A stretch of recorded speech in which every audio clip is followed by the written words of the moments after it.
The first wave of Formula 1 2024 cars are here, and in today's video, we're going to be breaking them down. What do we like? What's new? Which of the best? Which ones haven't quite hit the mark? And what's coming up in the rest of Formula 1 launch week? But we will start with the first car launched in 2024, this stunning, utterly gorgeous McLaren. Wow. I absolutely love this thing. Gone is any remnants of blue, apart from those chrome wheels, I will add. And the papaya, we know it's here to stay, but it just pops this year. Looks extra bold. I'm sure once it hits the circuit, it will be that matte orange that we're used to, where when we go to really sunny tracks and night tracks, doesn't quite hit the same, but in these 3D renders, my goodness, do I absolutely love it. I think this is a step above what we've had over the last few years. Yes, it's an evolution. They haven't reinvented the wheel here. However, by cleaning up the whole entire outfit, the side pods, we know it's primarily orange, but last year there was a real clash between the black, the blue, there were pink in some races as well, there was white for Monaco, there was chrome for Silverstone, really going all in on that orange. And in fact, though most cars, as we're going to find out in this video, have really leaned into that black carbon fiber for weight saving on these cars, actually McLaren have got a heck of a lot of orange on this car. I absolutely adore this livery, and when we get to the end of the week, when we get the chance to rate all of the liveries, whack them into a tier list, I've got a funny feeling this one is going to be very high indeed.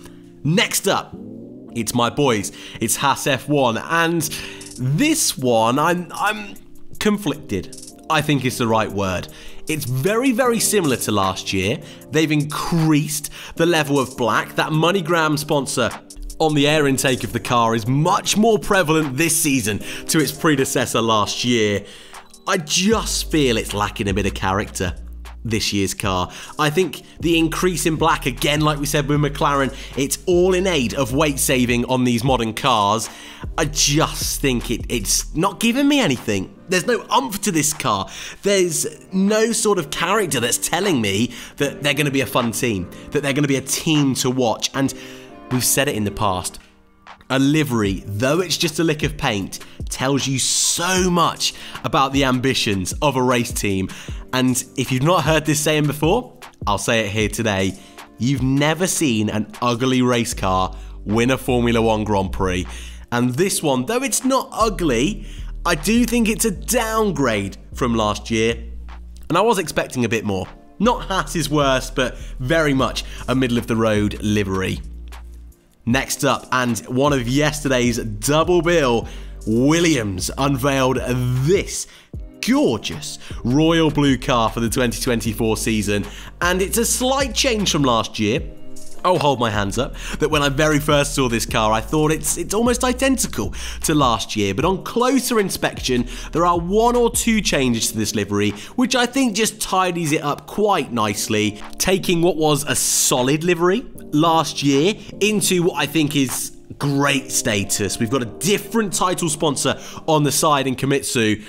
Duracell battery is still there to stay on the very top, and I just feel, though it's a fun little gimmick, something I said which Haas are lacking, I feel actually in this particular car, maybe it takes away just from the slickness of the design. It is very, very unique, don't get me wrong, and I think it will go down in history of being one of those little quirky things on a Formula 1 car that people enjoy, but it is a very, very clean design. I think the word I would choose to describe this livery is smart. It's very Williams. It's not that 2018 gradient car, and then they went through a few variations of white cars, and then some darker blues, and not quite sure what to do with it. They've clearly got a vision now. They're sticking with it. I think it's a really strong livery. And those driver suits, mwah, chef's kiss to those. They are great. They are amazing. I think if I was going to improve this livery, I'd throw in a bit more white. I think they've certainly got some really nice accents in there, certainly on the side pods and the air intake as well. They could have played with that a little bit more but overall an upgrade from last year, and I like what Williams have been doing. Last couple of years, James Vowles in charge last year, heading into this year, they're on a good trajectory, and I think this car, looks-wise, could do them a job this year. And finally, the last of our releases so far, Stake F1 Team, a team that I'm looking to do a few videos over the next few weeks exploring. I think they're a really interesting project. What with the new Audi team coming in 2026, it's kind of a stopgap for them. They're not quite called Sauber, but even though the Stake title sponsorship is here for most of the Grand Prix, it's not for all of them over the course of this year. Due to Stake being a gambling company, they're not allowed to be used in certain countries. Last year, they were called Kick Alfa Romeo instead of Stake Alfa Romeo. So that's going to be interesting to see what they do with the branding there. Anyway, the design, I'm conflicted. I really am, and I would love to know people's thoughts about this car in the comments. It's bold. The green definitely stands out. I'm not sure it's really hitting for me. It's not quite hit that spot like the McLaren did, where I go, wow, I am in love with this livery, because I'm definitely not at that stage.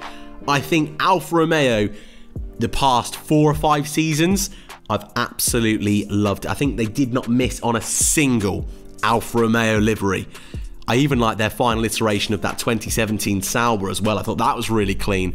So I just feel this is lacking in finesse.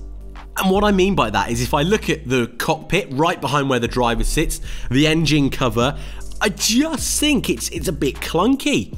They've tried to stand out. Certainly the engine cover just looks to me a little bit out of place. And if I compare it to some of the default liveries you get at the start of the Formula 1 games, not played them for a little while, so hopefully they've upgraded a bit, but back on 2020 and that kind of era, it just feels like that. It feels like they've gone, yep, this'll do, first draft, let's keep it. I don't know, maybe I'm being a bit harsh. I love the colour scheme, and I think that's what's making me extra critical on this. I would have loved them to do a little bit more. I feel it's plain. I think next year, they've got room to grow, and I think, though they're in this transition period, and they've not really got an identity, actually, they've got room to play with this. They've got room to grow, they've got room to change. There is Stake all over that car. A phrase I never thought I'd say in a Formula 1 video. They've got that sponsor everywhere. And so I feel that might change and develop over the course of this year. It certainly will at Grand Prix where they're not allowed to use it. So I think they can have a bit of fun.